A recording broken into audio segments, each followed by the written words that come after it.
স্বল্প খরচে দেশি হাঁস কীভাবে পালন করবেন আজ সে বিষয়ে আলোচনা করব এবং স্বল্প খরচে স্বল্প পুঁজিতে কীভাবে লাভবান হবেন সে বিষয়ে আজ জানব।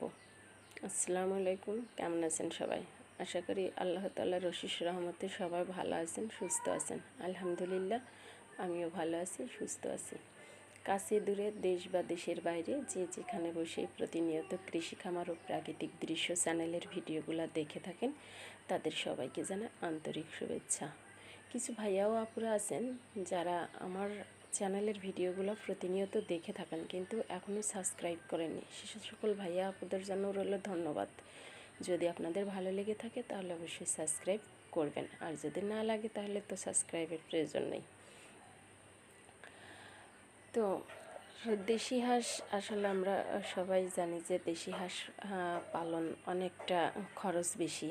আমি আমার পূর্বের যেসব হাঁসগুলো আমি পালন করেছি বা এখন বর্তমানেও যে হাঁস পালন করছি, দেশি হাঁস, রাজা হাঁস, চীনা হাঁস, তো এই সকল হাঁসের ভেতর থেকে আমার কাছে যেটা মনে হয়েছে যে দেশি হাঁসের খাবারটা একটু বেশি দেওয়া লাগে, কারণ এরা বাহির থেকে কিন্তু খাবারটা কম আসে। যেমন রাজাহাঁসের ক্ষেত্রে কিন্তু বাহির থেকে খাবারটা বেশি আসে, যেমন প্রচুর পরিমাণে ঘাস থেকে কিন্তু রাজাহাঁসের খাবারটা কিন্তু পূরণ হয়ে যায়, কিন্তু দেশি হাঁস কিন্তু তো ঘাস খায় না, সেক্ষেত্রে এদের খাবার খরচটা বাহির থেকে পূরণ হয় না, যার কারণের জন্য কিন্তু দেশি হাঁসের খাদ্যটা বেশি লেগে থাকে।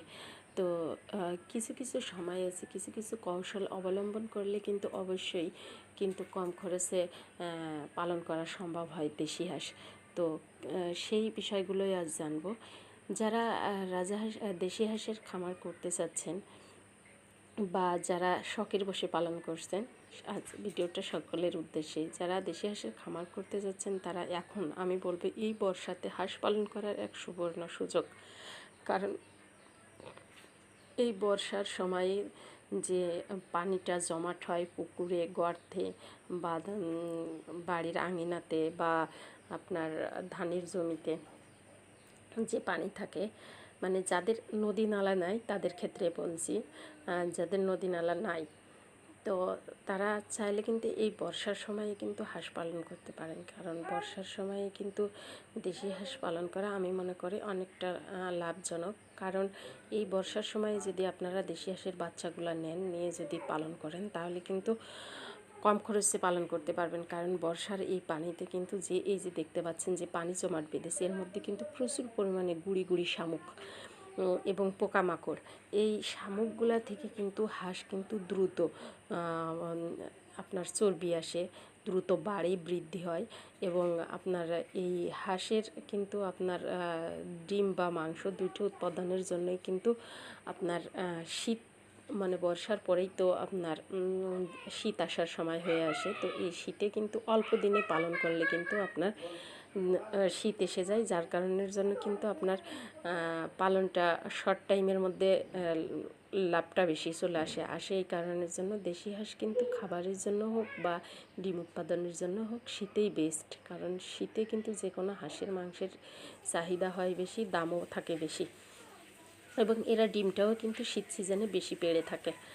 আর এদের যে এই যে আপনার ধানের জমির মধ্যে দেখবেন যে প্রচুর পরিমাণে গুড়ি গুড়ি শামুক হয়, আর এই শামুকটা খেলে আপনাদের যে যাই পালন করেছেন জানি না তাদের কাছে কোনটা মনে হয়েছে, তবে আমাদের কাছে যেটা মনে হয়েছে সেটা হচ্ছে গ্রাম অঞ্চলে যেসব ধানের জমিতে বা পুকুর নদী নালা গর্তে যে শামুকগুলো হয় এই বর্ষার মৌসুমে কিন্তু প্রচুর পরিমাণে শামুক হয়, আর এই শামুকগুলা খেলে কিন্তু হাঁস খুবই দ্রুত বাড়ে। হয়তো আপনারা বলতে পারেন যে ফিড দিলে দ্রুত বাড়বে বা কেনা খাবার দিলে দ্রুত বাড়বে, হ্যাঁ বাড়তে পারে, সেটা আপনার খাবারটা কিনে এনে দিতে হবে, তার পিছনে টাকা কিন্তু ইনভেস্ট করতে হবে, তারপরে কিন্তু আপনার খাবারটা আসবে।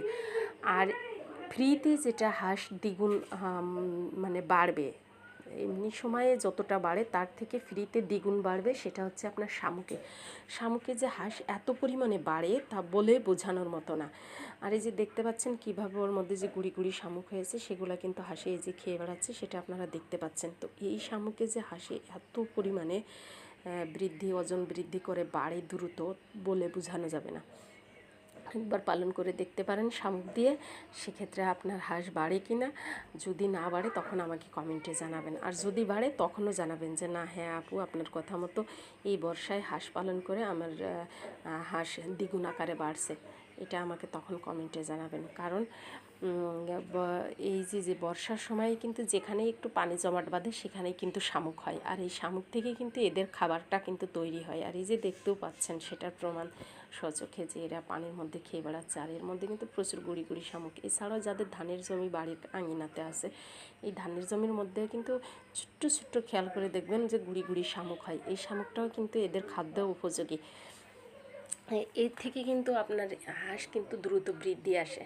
তো পোকামাকড় শামুক বর্ষার পানিতে কিন্তু প্রচুর পরিমাণে উঠে হয়, আর এই জন্যই এটার খাবার খরচটা কম আসে। আর যাদের ক্ষেত্রে আমি বলবো যে খাল বিল আছে, যাদের নদী আছে, এরা দেশি হাঁসের খামার করে লাভবান হতে পারবেন একবারেই।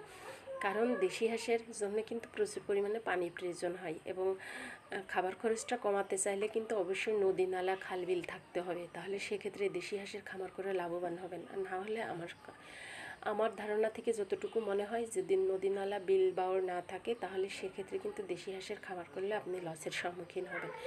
আর হবেন এই কারণের জন্যই, কারণ আপনাকে পর্যাপ্ত পরিমাণে কিনা খাবার দিতে হবে, আর যেটার পিছনে ব্যয়বহুল খাবার দিতে হয় সেটা থেকে লাভ আসে না। কারণ যার পিছনে খরচ বেশি তার থেকে কিন্তু লাভটা কম থাকে, আর যার পিছনে খরচ কম হয় তার থেকে লাভটা বেশি আসে। তো এই বর্ষায় আপনারা হাঁসগুলো পালন করতে পারেন। তো এই যে নদী নালা খালবিলের কথা বলছিলাম, দেখেন নদীর পানিতে হাঁসগুলো ভাসছে। আমি হয়তো অনেক দূর থেকে ভিডিওটা করা, হাঁসগুলোকে সঠিক তুলতে পারছি কিনা বা আপনারা দেখতে পাচ্ছেন কিনা জানি না, তবে হালকা বোঝা যাচ্ছে। তো যাই হোক, নদীর পানিতে যে হাঁসগুলো ভেসে বেড়াচ্ছে। আর এই আরেকটা জিনিস আপনার আছে, সেটা হচ্ছে এই যে কুচুরিপানা দেখতে পাচ্ছেন। এই সময় কিন্তু আরেকটা আপনার নদীর পানিতে হাঁস পালন করার যেমন লাভ আছে তেমন কিন্তু ক্ষতিও আছে যদি আপনি সজাগ না হন।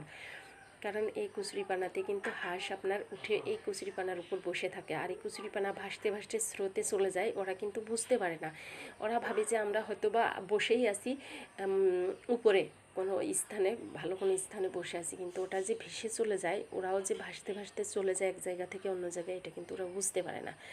তো সেক্ষেত্রে আপনাদের কিন্তু লক্ষ্য রাখতে হবে যে যেন প্রচুর কুচুরিপানা যখন থাকে এবং নদীতে যদি স্রোত থাকে, এই যে কুচুরিপানাটা দেখতে পাচ্ছেন এটা কিন্তু স্রোতে ভেসে যাচ্ছে না, যার কারণে যেন এর উপরে হাঁসগুলো উঠলে কিন্তু সমস্যা হবে না। যদি স্রোত থেকে থাকে তাহলে সেক্ষেত্রে কিন্তু কুচুরিপানার উপরে উঠলে হাঁস ভেসে চলে যাবে। তো ওই দিকটা আপনাদেরকে লক্ষ্য রাখতে হবে যেন ভেসে চলে না যায়। তো আমার আশা করি আপনাদেরকে একটু হলেও বোঝাতে পারছি যে যারা খামার করবেন তারা এই বর্ষার সিজনে বাচ্চা কিনেন, এবং বর্ষার সিজনে দেশি হাঁসের খামার করলে লাভবান হবেন। অল্প সময়ের মধ্যে আপনার ডিম উৎপাদন বা মাংস উৎপাদন দুটোই হবে, খাবার খরচটাও কম আসবে। কারণ সামনে শীত আসছে, আর এই শীতেই হাঁসের চাহিদা বেশি। তো এই কারণের জন্য আর কি আমি বললাম যে আপনারা এখন পালন করতে পারেন। তো দেখা হবে পরবর্তী কোনো ভিডিওতে। সে পর্যন্ত সবাই ভালো থাকবেন, সুস্থ থাকবেন, এবং আমার চ্যানেলটিতে নতুন হয়ে থাকলে অবশ্যই চ্যানেলটিকে সাবস্ক্রাইব করে বেল আইকনটি বাজিয়ে দেবেন, নিত্য নতুন ভিডিও যাতে সবার আগে পেতে পারেন। আল্লাহ হাফেজ।